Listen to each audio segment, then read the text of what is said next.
Hello, Ben Mize here, and I wanted to talk about illegal immigration. So, I'm in the United States, and I watch the Truther News and InfoWars and different things, and there's all these reports of just vast numbers of people coming in illegally, and you know, it's like Alex Jones said that water is a good thing, but a flood is not the proper way to get your water. And the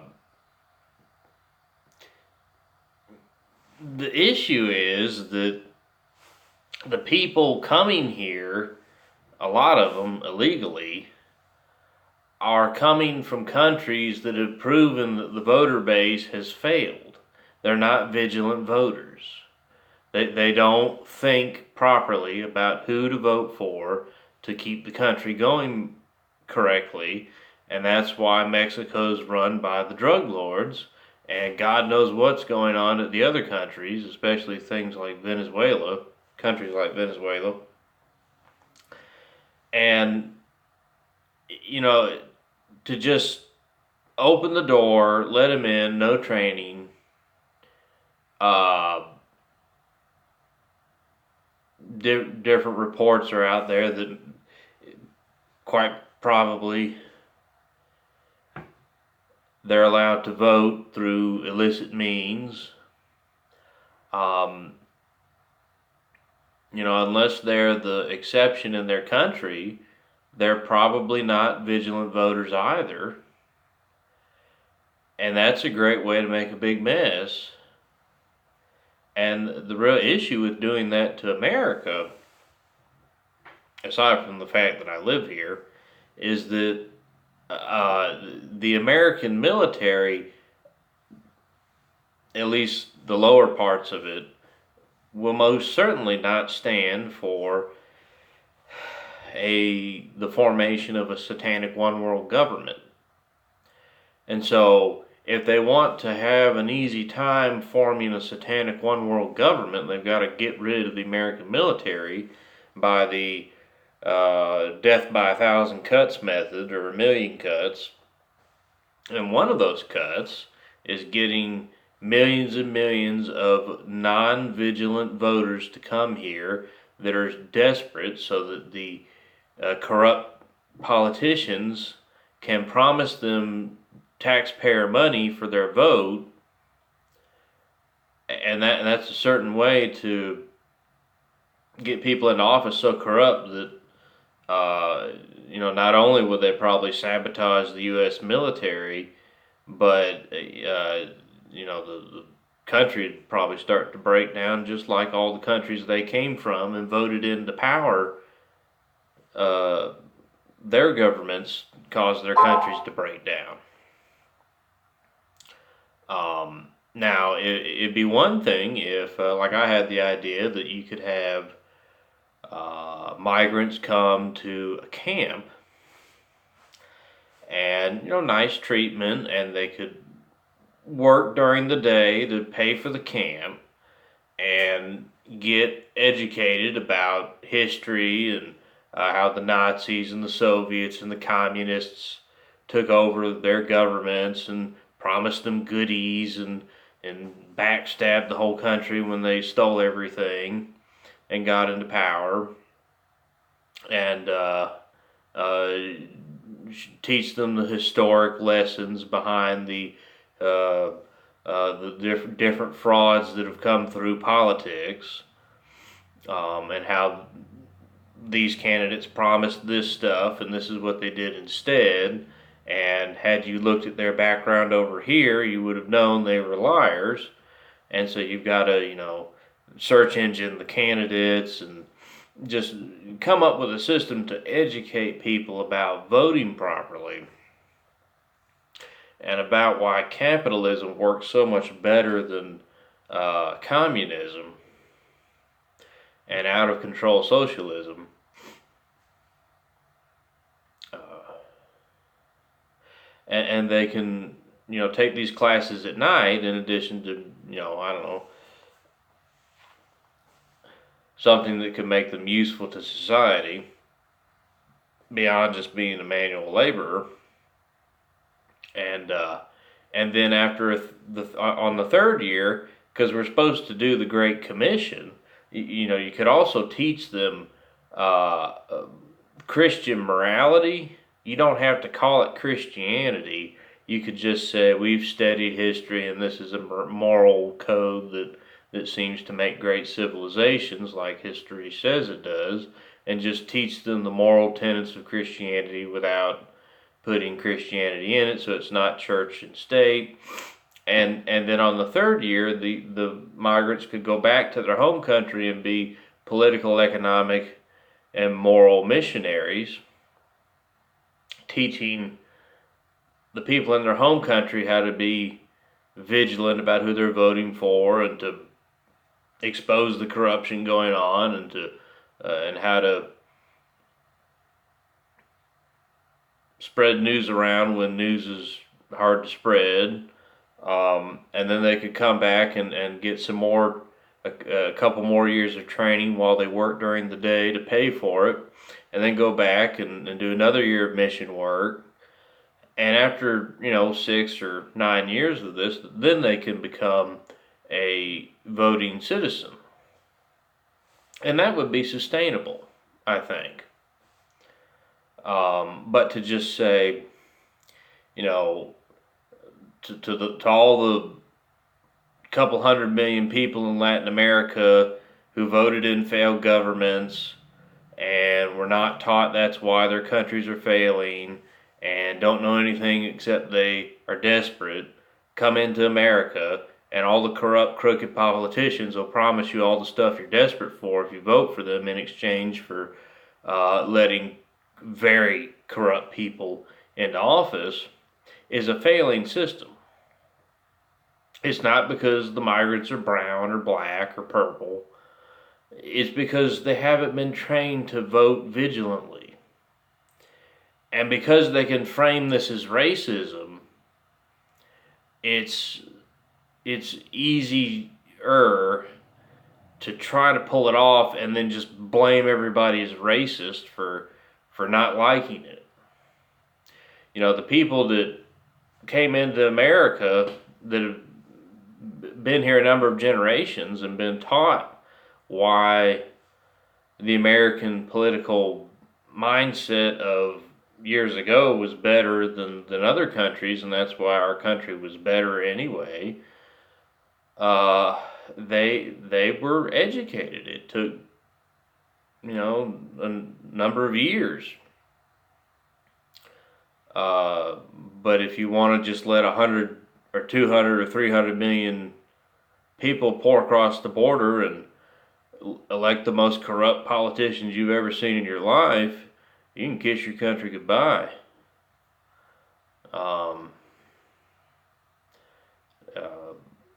Everybody started out generations ago as not too vigilant, etc. And I think a great boon to that is some peoples have had the epigenetic history of being involved in a service to others, think it through morality, religion. I think Buddhists are probably pretty sharp compared to people that had all the other crazy religions, and I think Christians are pretty sharp compared to that. And I think the more generational history you've had, that the epigenetics would say that your religious system modifies your DNA. And so after a number of generations of coming out of the criminal service to self religions and getting into something that makes sense would make you tend to make more sense, and be more able to function in a civilized manner. And it's not because of anybody's race, it's just because of what how devoted are you, and how historically devoted is your genetic line to a civilized religious system that serves others instead of uh, is nuts.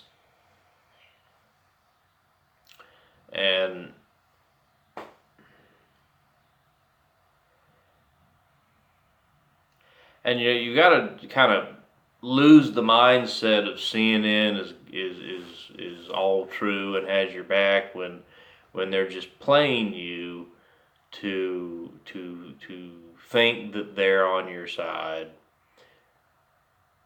And think about this stuff. Um, it is better for society if people are taught more so to lift themselves up instead of get handouts. That makes a better society. A society where everybody's looking for a handout gets to where there's nobody to make anything to have a handout. And yeah, it's good to help people have the hand up to be useful to society. Um, you know, uh, but race has just been used as a weapon because it's a sore issue, and we need to seek the benefit of all as much as we wisely can. Um, but we have to be practical about uh, the trying to do so much so fast that you destroy your own country. If you give away every penny you have and sell your house and sell your car and sell your clothes and your shoes and you give it all away, probably not going to have a job for too long, and you won't be lasting for too long, and you'll do a lot less good than had you kept your car and your job and your house and your clothes and your shoes. Um, this is where you got to budget how much you're reasonably able to do. Not that people do that properly either. There's a lot of greed that goes on. Um, but we're supposed to be our brother's keeper, but we're also supposed to love with all our brains and not uh, bleed ourselves totally dry. So, um,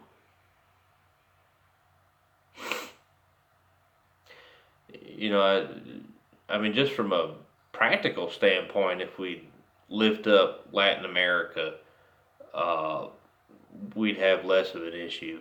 But, we're supposed to follow the Great Commission to spread Christianity, or, if you're of another persuasion, you're a service to others, sensible, moral, spiritual code all over the world, so that people stop worshiping criminal service to self deities and worship something that builds a civilization that is the rising tide that raises all ships. Um, and I think that for a while America did that, and then I don't know that we do it all that much anymore. And I think this migrant crisis is a offshoot of that. That if we had known how to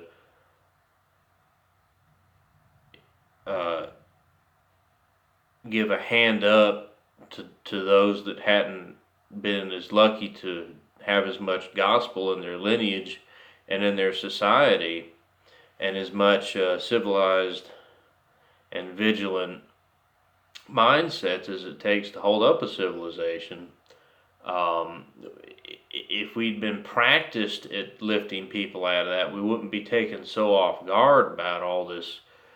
Well, it's all these migrants, and you either got to let them all in or let them all, starve in their countries, and it's a big weak point that we haven't been trying to lift up those that were ready to be lifted up.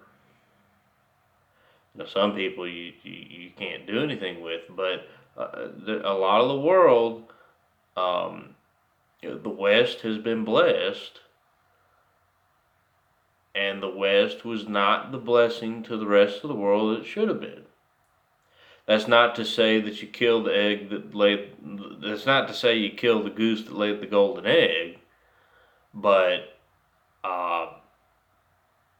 it's a deep sin,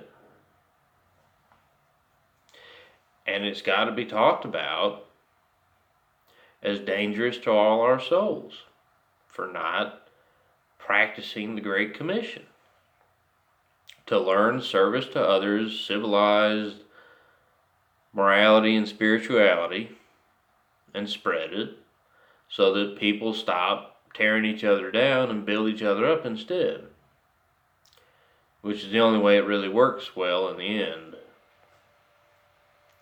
except for the real sellouts eventually have to pay it all back because of karma. So even for them, it's not really worth it to be criminally service to self. Not in the long run, after they find out that God was just seeing how much of a dirtbag they really were before he let them have it.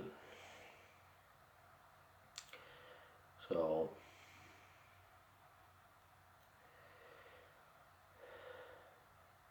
but we gotta love one. You gotta love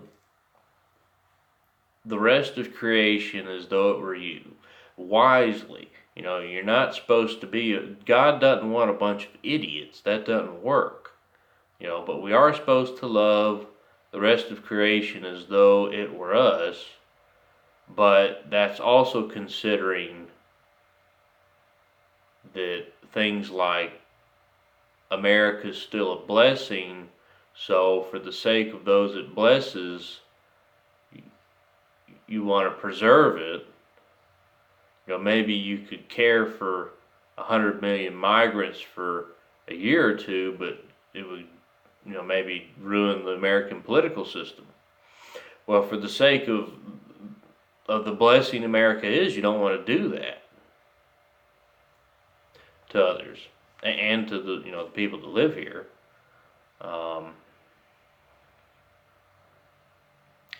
So the greatest commandment was to love with all thy mind, heart, soul, and strength. And a lot of what you do with that is think. And if people would while they're mowing the lawn and walking to class and trying to go to sleep and driving to work, if they think about some of this stuff, we'd get the solutions we needed. And that really is the big thing, is we need to be thinking about real solutions to real problems. So, badger God, Jesus, Krishna, and Buddha, or whatever service to others deity it is, about what we're supposed to do every day to serve others, to include cleaning out the corruption, especially with the information campaign,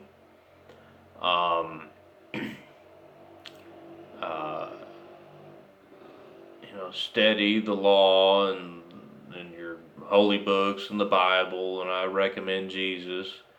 Buddha's probably good too, and it's none of it's 100% true. So you gotta love with all thy brain about this stuff, but it's good to read those ideas and ponder them. And so love one another, and God bless.